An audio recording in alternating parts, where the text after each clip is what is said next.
चलिए आज हम बात करेंगे आर्टेमिस सेकंड जो लॉन्च होने वाला है नासा के द्वारा उससे जुड़ी खबर के बारे में। जैसे 50 साल बाद नासा फिर इंसानों को चंद्रमा की ओर भेज रहा है, लेकिन इस बार सूर्य की आग्नेय गतिविधि पर 24 घंटे नजर रखी जा रही है क्योंकि एस्ट्रोनॉट्स जो है वो पृथ्वी की चुंबकीय कवच से बाहर निकलेंगे। खबर देखें तो आर्टेमिस पर जो खबर है वो निकल कर आई है। जैसे नासा सूर्य पर इतनी जो कड़ी नज़र है वो क्यों रखे हुए है, क्योंकि अब की बार जो क्रूड्स हैं जो वो पृथ्वी की जो चुंबकीय क्षेत्र है उसकी बाहर निकलेंगी। आर्टेमिस सेकंड मिशन पर जैसे 30 मार्च 2026 तक कुछ रिपोर्ट्स आई हैं। जैसे नासा का ये ऐतिहासिक मिशन 1 अप्रैल 2026 को लॉन्च होने की तैयारी में है। किडने स्पेस सेंटर से एसएलआर रॉकेट और ओरियन स्पेसक्राफ्ट के जरिए 4 अंतरिक्ष यात्री रेड वेसिमैन, वेक्टर ग्लोअर और क्रिश्चियन कोच और सीए के जरनरी हसन चांद के चारों ओर फ्लाई बाय लगभग 10 दिनों की यात्रा करेंगे। ये 1972 यानी कि 1972 के अपोलो 70 के बाद पहला क्रूड लोनर मिशन है। क्रूड जो है वो अभी लॉन्च साइट पर पहुंच चुका है। फाइनल प्रेजेंट जो प्रिपरेशंस हैं, जो तैयारियां हैं वो चल रही हैं और लॉन्च विंडो 1 अप्रैल को शाम को 6:30 बजे ईटीडी यानी कि भारतीय समय अनुसार लगभग सुबह 3:54 पर 2 अप्रैल से शुरू हो सकती है। मुख्य चिंता ये है कि मौसम से जुड़ी कुछ चिंताएं इससे जुड़ी हुई हैं, लेकिन टीम जो है वो 80% गो के साथ तैयार है और रॉकेट को लॉन्च पैड पर रोल आउट किया जा रहा है। अब इससे जुड़े पॉइंट्स की बात करें तो सबसे पहले हम इसके प्रोग्राम के बारे में बात करेंगे। ये जो नासा का वर्तमान मानव चंद्रमा अन्वेषण कार्यक्रम है, this is NASA's current human lunar explorer program. Main goals इसके क्या हैं? Returns human to the moon in the 2020s, create a permanent base at the moon's south pole, ultimately prepare for a mission to Mars। यानी कि इसके मुख्य लक्ष्य हैं 2020 के दशक में चंद्रमा पर इंसानों को लाना और चंद्रमा के दक्षिणी ध्रुव पर स्थायी बेस बनाना और अंततः मार्स यानी कि मंगल की यात्रा करना। इम्पोर्टेंट फैक्ट क्या है इससे? तो it is the successor to the Apollo programs. ये अपोलो प्रोग्राम का ही उत्तराधिकारी है, उससे ही जुड़ा है। आर्टेमिस जो फर्स्ट था वो 2022 को लॉन्च हुआ था, लगभग 2022 में। लेकिन आर्टेमिस जो सेकंड है पहला क्रूड ऑयल पहला क्रूड मिशन है जो कि 26 में होने वाला है। ये मंगल की यात्रा की तैयारी में है। आर्टेमिस सेकंड के अगर लॉन्च के विवरण की बात करें तो ये कैने स्पेस सेंटर के से फ्लोरिडा यूएसए से लॉन्च होगा। Launch pad 39B LC 39B वही पैड जहां अपोलो मिशंस जो हैं वो लॉन्च हुए थे। कैसे होगा? एसएलआर रॉकेट के ऊपर ओरियन स्पेसक्राफ्ट में 4 एस्ट्रोनॉट्स बैठेंगे और रॉकेट बहुत जो है पावरफुल है और ओरिजिन को चंद्रमा की ओर भेजेंगे। ये कब होगा? तो अप्रैल 1 2026 यानी कि 1 अप्रैल 2026 बुधवार को ये लॉन्च होने वाला है। Launch time evening to 6:24 PM ETD यानी कि लॉन्च का जो समय है वो 6:30 बजे है शाम के भारतीय समय अनुसार, लगभग 3:54 सुबह 2 अप्रैल। 2 hour launch window 6:24 to 8:24 PM ETD। 2 घंटे की लॉन्च विंडो है, 6:30 बजे से शाम के 8 बजे तक। मौसम का अन्य समस्या पर भी जैसे 2 से 6 अप्रैल या 30 अप्रैल को कोशिश जो है वो की जा रही है इसको लॉन्च करने की। और प्रक्रिया की बात करें तो प्रोसेस की, तो how it is happen in a brief यानी कि संक्षिप्त में से देखें तो ये कैसे होने वाला है। तो SLR plus Orion is on launching launch pad 398। जो SLR रॉकेट है और जो ओरियन है वो लॉन्च पैड पर पहुंच चुके हैं 39B पर और लॉन्च से 2 दिन पहले काउंटडाउन शुरू होगा। रॉकेट के इंजन जलते हैं, विशाल आग और धुएं के साथ रॉकेट उड़ता है। कुछ मिनट बाद ओरिजिन अलग होकर चंद्रमा की ओर बढ़ता है और नासा 80% गो के साथ फुल तैयारी के साथ जुटी हुई है और मौसम की जो गतिविधियां हैं, सूर्य की जो गतिविधियां हैं, इसकी जो लॉन्चिंग है उस पर निर्भर करती है।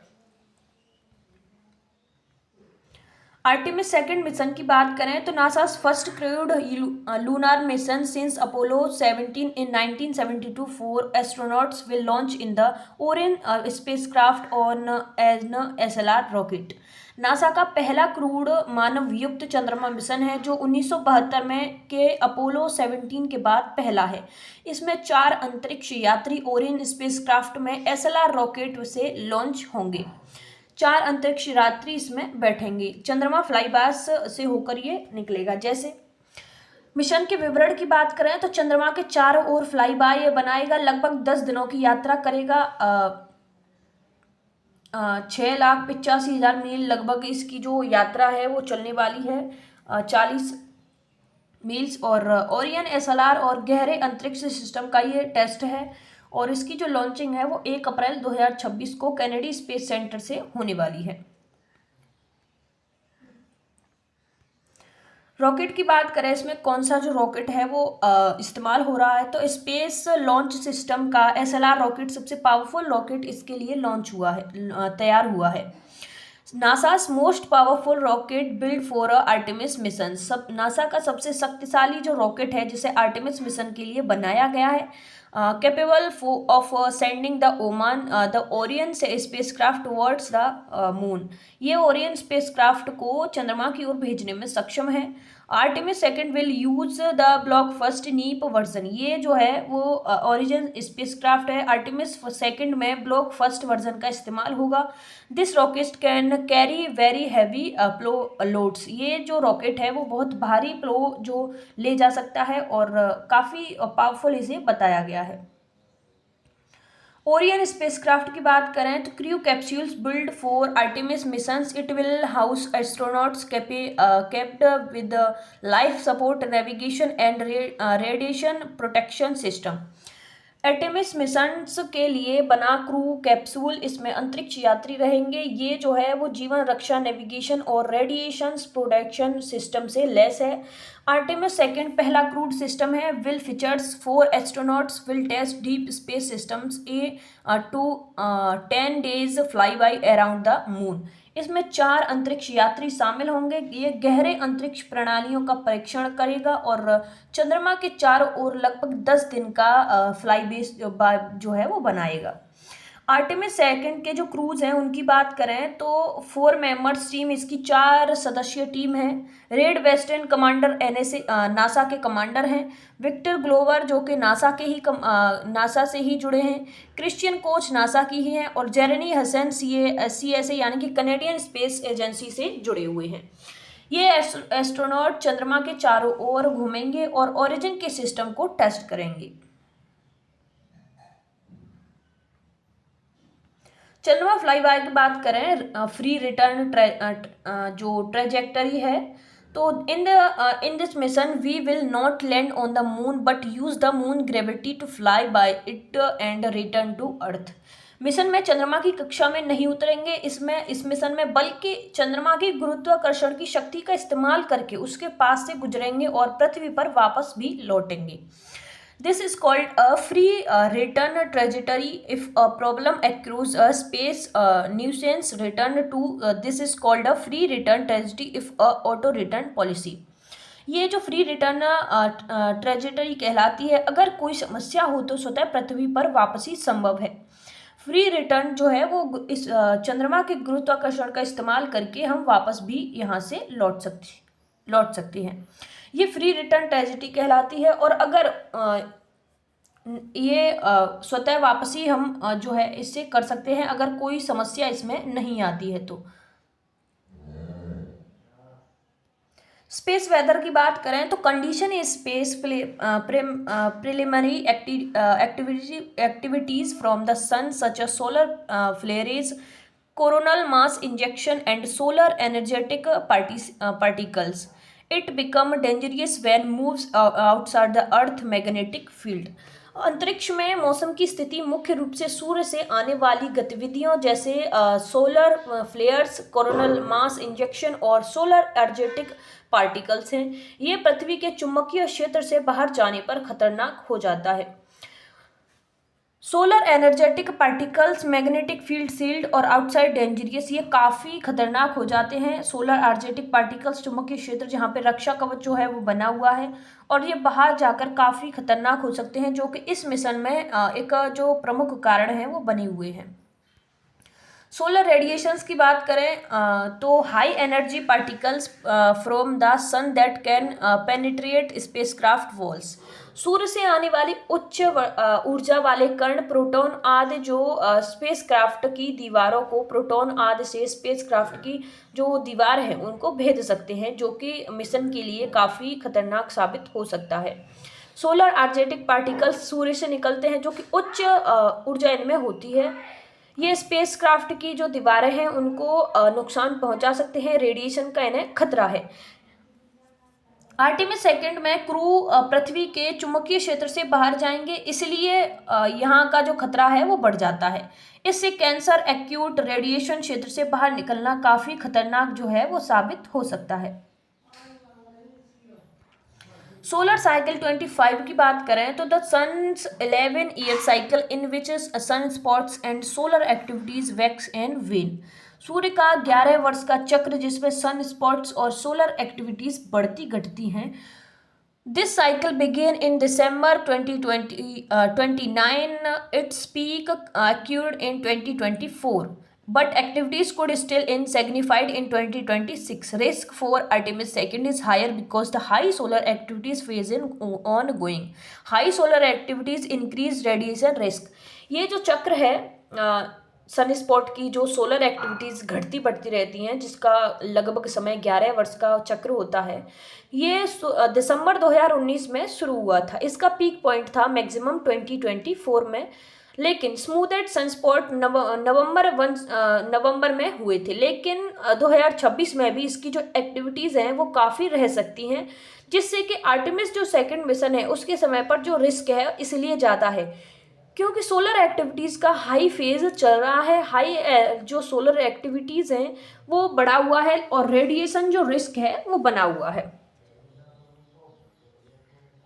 रेडिएशन मॉनिटरिंग और सुरक्षा की बात करें तो NASA and now 24/7 monitoring to the sun's, moon to Mars space weather data is taken from the satellites prevention rural etc.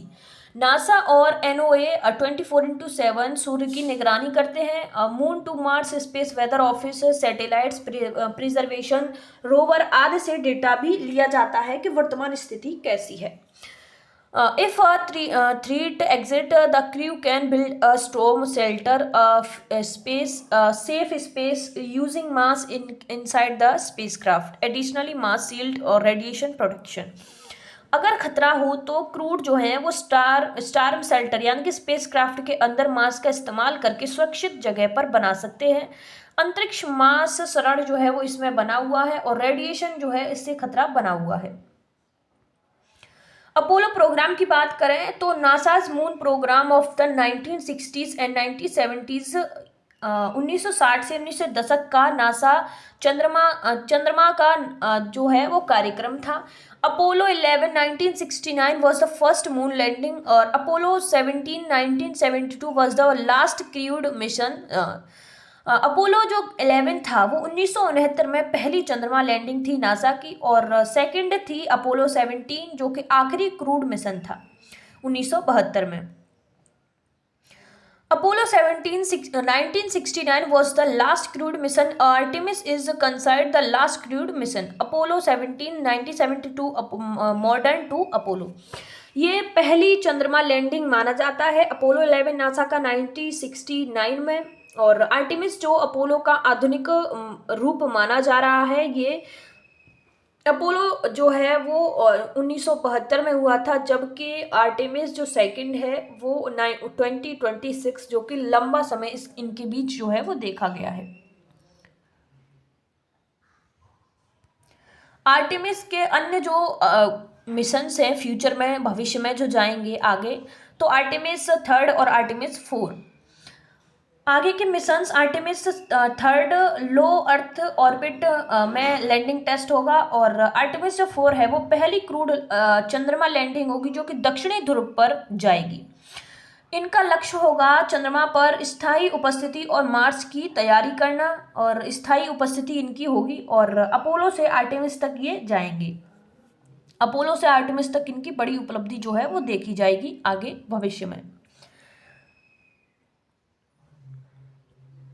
Artemis second से जुड़े कुछ निष्कर्ष हैं, उनकी बात करें तो इस लॉन्च के बारे में हम बता ही चुके हैं। ये 1 अप्रैल 2026 को शाम 6:30 भारतीय समय अनुसार सुबह 3:54 पर 2 अप्रैल को होगा। स्थान होगा इसका केनी space centre launch pad 39B, जहां से अपोलो जो है वो लॉन्च किए गए थे। 4 एस्ट्रोनॉट्स होंगे, Reid Wiseman, Victor Glover, Christina Koch और जेरेमी हैसन, जो कि कनेडियन स्पेस एजेंसी से जुड़े हुए हैं। मिशन चंद्रमा फ्लाई बाय और 10 दिन तक बाद वापसी इसकी बताई गई है। अपोलो 17 के बाद पहला क्रू मिशन है और SLR को टेस्ट करेगा। नासा सोलर रेडिएशन पर कड़ी नजर रखे हुए है और सफलता चंद्रमा पर स्थायी बेस और मंगल यात्रा की राह खोलेगी। अगर ये सफल हुआ तो ये मंगल ग्रह के लिए भी यात्रा करेंगे। धन्यवाद। Thanks for watching our videos.